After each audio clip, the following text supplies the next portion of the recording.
pour bañ mu mel ni dañoo wañ seen loxo forcer leen def affaire bi ma ne ko léegi Déthié suñu toogee ba 23h30 minuit waa taxaw décision qu'est-ce qu'on fait mu ne boobaa je prends mes responsabilités je fais ce que j'ai à faire je dépose ma ne ko d'accord noonu ba Khalifa vers 23h et quelques mu ne ma on a trouvé un accord on va sortir par là et on va mettre Ngoné Mbengue lii soo gisee ma wax ko c'est pas que dama bëgg a nettali ay affaire u biir mais dama bëgg ñu génne lenn mooy les gens de mauvaise foi nga xam ne duñu wax dëgg mukk ak nu ñu def ba yàq jàpp nañ ni mun nañu féewale Barthélémy Diaz ak Khalifa Sall wala Ousmane Sonko ak Khalifa Sall dégg naa ci kenn koo xam ne dafa fen ba ñuul kukk ngeen jégal ma ci kàddu gi kilifa yi du mu mus a wax ci àdduna ba suba ba ngoon jot du dëgg. Jallali TV Sonko a dit à Khalifa allez-vous xam nga mag mu toll noonu nga xam ne tey li la dese ci dund li nga dund moo dese la dese dund ngay wax loo xam ne dara du ci dëgg kon ñooñu laa bëgg Sénégalais yi xam ni fii problème amu fi lii rek la du benn complot du loo xam ne Macky Sall moo jënd Massamba wala Mademba amul ci Yewwi Askan Wi du loo xam ne lu ñu complot la pour casser la carrière de X ou Y amu fi kenn ku nekk c'est de bonne foi Khalifa a tardé à prendre une décision parce que dafa bëggoon waxtaan ak Barthélemy ba ñu déggoo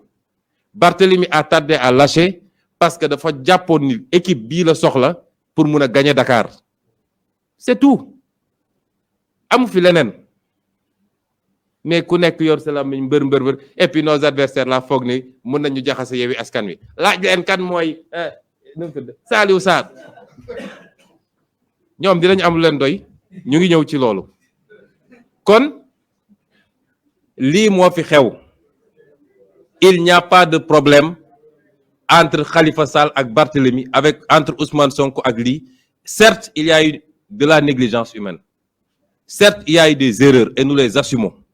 mais de là à vouloir yóbbu affaire bi fenn loolu amu fi et tout ce procès qu'on est en train de faire à Khalifa Sall il faut que ça s'arrête c'est faux nit ñi mun nañu bañ a kontaan ci investiture yi mu def ça c'est autre chose mais wax ni dafa jaay liste bi dafa lii dafa laa loolu amu fi la ca des nag ba ñu demee ba décider ne dañuy dem déposer la xew foofu direction des élections foofu it erreur humaine la parce que boobu ñoom def nañu 24 heures foofu plus de 24 heures ku dugg 20 heures ba le lendemain 23h45 nelawuñu lekkuñu lu baax sonn nañu ba pare nag ñëw taxaw ñu ne leen ah lii de lu mën a nekk la kon loolu c'est une erreur humaine Déthié Fall kenn mënu ko remettre en cause en tout cas man il a à 500% ma confiance et mes remerciements parce que nag nit ñi xaaruñu lu dul erreur am ku nekk di wax waaye Déthié Fall moo yoroon suñu investiture élection locale yi souvenez 70 listes yoo xam ne daw na subaak ngoon ànd ak avocat yi bi sous préfet ak préfet ak ñoom ñëpp def seen gàngoor googu di yàq suñu kii suñu liste yi kooku mënuñu xëy tey depuis combien de temps la nelawul siège am lay fanaan ànd ak informaticiens yi depuis parrainage ba ni ñuy déposer liste yi ba ni may wax ak yéen nii ma nga ak avocats yi ñuy préparer des recours les gens sont tranquillement dans leur salon taal seen truc yàkkamtuñu lu dul erreur bu ndaw am ñu loo mës a def ci àdduna baaxatul faut qu'on arrête ça d'accord erreur am na négligence am na peut-être même naïveté am na mais loolu mun na dal kenn ku ne ci ñun ça ne remet absolument pas en cause ni l'intégrité ni l'engagement ni la probité ni la détermination des gens et ils ont besoin du soutien de l'ensemble de la coalition et de tous les Sénégalais parce que pièce indispensable lañ ci coalition bi je dirais la même chose pour Saliou Sarr et ce qui est déplorable c'est que ñu du génn ku nekk di wax parce que ñun ñëpp demandé woon nañ leen man woo naa Saliou Sarr wax ak moom ba mu ne ma may naa la ko du ma wax le lendemain mu wax On a fait la même chose avec Déthié. Ça, on le déplore. Mais nit la loolu mun na am. Saliou Sarr il est depuis les locales ba léegi investiture locale yi il a passé au moins une semaine boo xam ne nuit blanche lañ doon def siège ba pour def les investitures ba tey jii je ne remettrai jamais en cause l'intégrité et la probité de ces gens-là mais li am na est-ce pour autant qu'on a perdu notre liste? Absolument pas. Foofu nag laay wax ak sénégalais yi ñun loolu moo ñu intéressé l'erreur humaine passé na mais qu'on me sorte une seule disposition de la constitution ou de la loi électorale bu wax ni avant le début des contrôles du contrôle juridique que kenn mënul ñëw rectifier une liste y en a pas amul amoon na ci loi yu njëkk ya ñu dindi ko depuis 2001 amul 2021 du moins donc amul la direction générale des élections bu ñu fontoo nit ñi parce que administration suñu la indilee courrier da nga koy jël amoo droit ne du ma jël courrier bi même sooy instruire après ne ko rejeté na depuis quand l'administration vous amène un courrier nga ne du ma ko laal l'administration par essence qui est au service du citoyen andi courrier nga ne du ma ko jël est-ce que am nga sañ-sañ tey yow dem trésor wala douane wala impôt douane andi sa benn courrier adressé ko directeur général des douanes ñu ne la duñ ko jël. dañ koy jël même suñ la dul tontu wala même suñ koy rejeté mais dañuy jël courrier bi au nom de quoi commissaire Sarr ne moom du jël courrier bi loolu voie de fait la déni d'administration la et c'est très grave et nous les poursuivrons pour cela parce que c'est très grave ce qu'ils ont fait dem nañu Sénat ñu jël c'est bien le président du Sénat était très gentil mais il n'a qu'à dégager parce que amatul mandat il n'a rien à faire là-bas 2001 ba léegi xam nga 2000 kañ nga toog fii rek kii kooku da leen di sourire nii rek mais lu ko Macky wax mu def ko il n'a qu'à dégager donc loolu moo fi am li ci des suñu liste bi bu Dakar c'est une liste qui est recevable et qui devait être reçue c'est ça la vérité administration nag problème la ci Sénégal bu dul préfet di ministre bu dul ministre di DGE mais loolu il faut que ça s'arrête mënul continuer noonu notre liste est recevable et elle sera reçue mais li gën a garaaw cette même DGE a admis et a reçu et a validé les parrainages de Benno Bokk Yaakaar lan la yoon wax yoon nee na warul dépasser temps bu dépasser benn c'est-à-dire du ma ne benn nit sax bu parrainé waaye benn tànk sax bu débordé dàq nañu liste boobu loolu la yoon wax conseil constitutionnel feddali ko ci li ñuy wax jurisprudence Gakou tey ñu ne dañuy jël parrainage Benno Bokk Yaakaar te Benno Bokk Yaakaar dafa déposer lu ëpp loolu waa ñii ñun daal lan moo tax ñu war ñoo yem nag ñun daal ñooy encaisser lu leen neex ñu teg ñu mais ñële lu leen neex ñu def ils acceptent de recevoir ça moo tax ñoom ñi ngi fële ak avocat yi di bind ay recours man gëwuma seen recours yooyu de conseil constitutionnel bi suba nag union des magistrats nañu génn mbër bu ñuy dem di leen noggatu ba di filmer seeni audience seeni audition du ñu génn wax gis nga réew mi suñu moytuwul administration justice ak Macky Sall ñoo ko nar a taal moo wax ko ñëpp dégg ko nag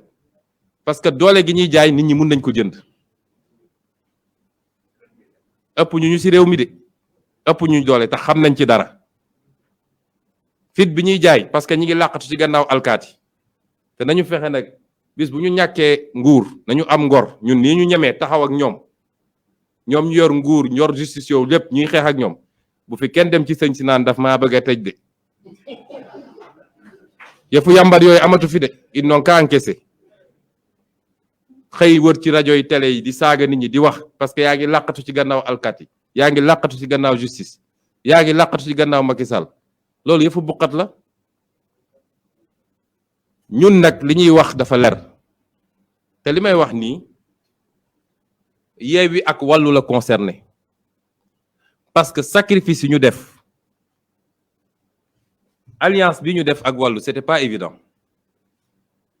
pas évident du tout ndax ku fi nekk rek xam nga ni ñoll yu am ci diggante yi xaw naa bëri li nga xam ne mënoon na nekk ay obstacle bëri na waaye bu ñu demee ba def ko dafa fekk dem nañ ba gis ni réew mi moo ñu war a gënal suñu bopp téeméeri yoon te il faut ñu sauver réew mi alliance boobu nag la Macky Sall bi mu ko yéegee defe naa nelawatul lekkatul alliance boobu la foog ni mun na ko gàkkal mun na ko galgal ci lii mu def nii moo tax dama wax ni Yewwi ak Wallu laa waxal ndax Yewwi ak Wallu bu ñu amee seen fulla Macky Sall xajuñu ci moom Benno Bokk Yaakaar xajuñu ci ñoom ñoo xam ne pour ñu génne ñetti nit fii foo ñu génne xaalis bu dul jeex ñun bu ñu taxoon fii woote ndaw yëpp génn bokkuñu sàcc xaalis jënd ay militant génne ay kaar bokkul ak koo xam ne tey soo wootee askan wi doylu la génn uysi la ñaar yooyu bokkuñu